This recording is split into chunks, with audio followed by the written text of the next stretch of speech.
আসসালামু আলাইকুম।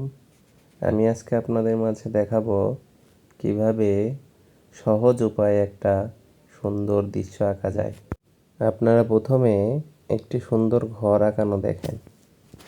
ঘর আঁকানোর সহজ উপায় হচ্ছে আপনাকে প্রথম একটা দাগ দিয়ে নিতে হবে, তারপর নিচে বাঁকা একটা দাগ, তারপর নিচে আর একটা সহজ দাগ, ঠিক তার ডান সাইড থেকে নিচের দিকে এবং বাম সাইড থেকে নিচের দিকে টেনে নিতে হবে। তাহলে দেখবেন সহজে একটা সুন্দর ঘর আঁকানো যাবে। ঘরের উপরের চালে যদি আপনি টিনের মতো এরকম দাগ দেন তাহলে দেখতে অনেক ভালো লাগবে। তারপর আপনারা যদি শিশুদেরকে শেখাইতে চান, আমার ভিডিও থেকে অবশ্যই আপনারা শিখতে পারবেন সহজে। এভাবে ছোট দরজা দিলে অবশ্যই ভালো লাগবে। আমরা খুব সহজ উপায়ে আরেকটা ঘর আঁকবো।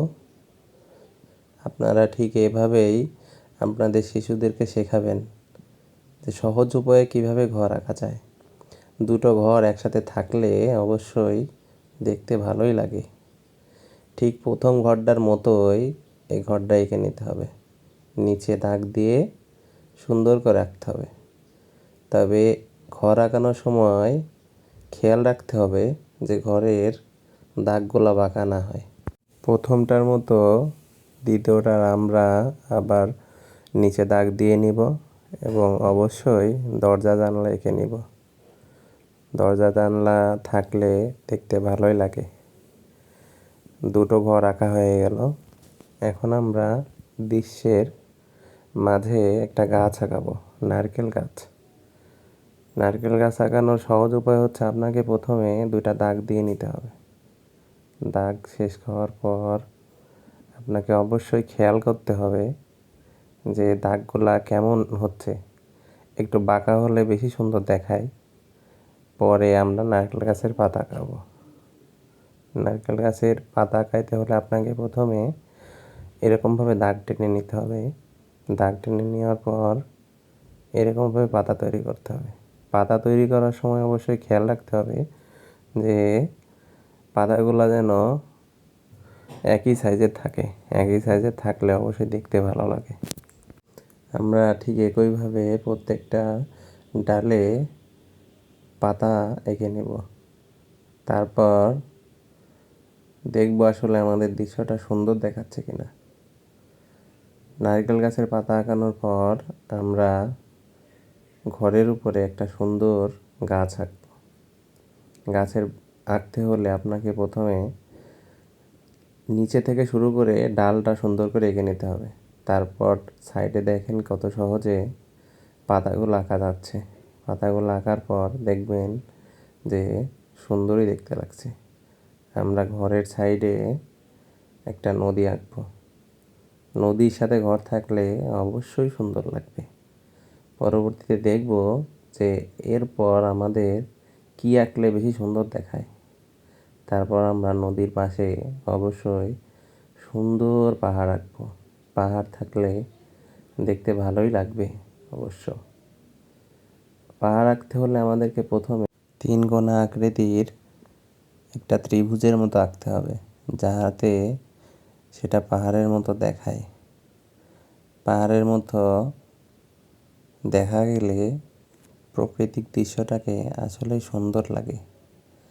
এরপর আমরা ঘরের উপরে একটি সুন্দর কলা গাছ আঁকবো। কলা গাছ আঁকতে হলে দুই সাইডে নিচু করে দাগ দিতে হবে। দাগ দেওয়ার পরে উপরে দিতে হবে নারকেল গাছের মতো। তবে অবশ্য নারকেল গাছের মতোই হবে, কিন্তু পাতাগুলো একটু কাটা কাটা করে নিতে হবে যাতে কলা গাছের মতো দেখায়। কলা গাছ আসলেই দেখতে সুন্দর। কলা গাছ আঁকা হয়ে গেলে ঘরের উপরটাকে ভালো লাগবে।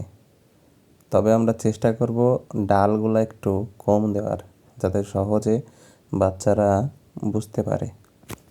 কলা গাছের এক্সট্রা পাতা এঁকে নিব। এক্সট্রা পাতা আঁকলে সেটা দেখতেও সুন্দর লাগবে। তবে কলা গাছ সবসময় ঘরের উপরে রাখলেই বেশি সুন্দর দেখায়। আমরা নদীর পাশে যে পাড় আছে সেই পাড়ে সুন্দর একটা দাগ দিলে, সাইডে দাগ দিলে সেটা দেখতে আরও ভালো লাগবে। এখন আমরা সুন্দর একটা দৃশ্য আঁকতে যাচ্ছি। সহজে দৃশ্য আঁকার পদ্ধতি জানতে হলে অবশ্যই সাবস্ক্রাইব করে আমার পাশে থাকবেন আর শিখবেন কিভাবে সুন্দর দৃশ্য আঁকতে হয়।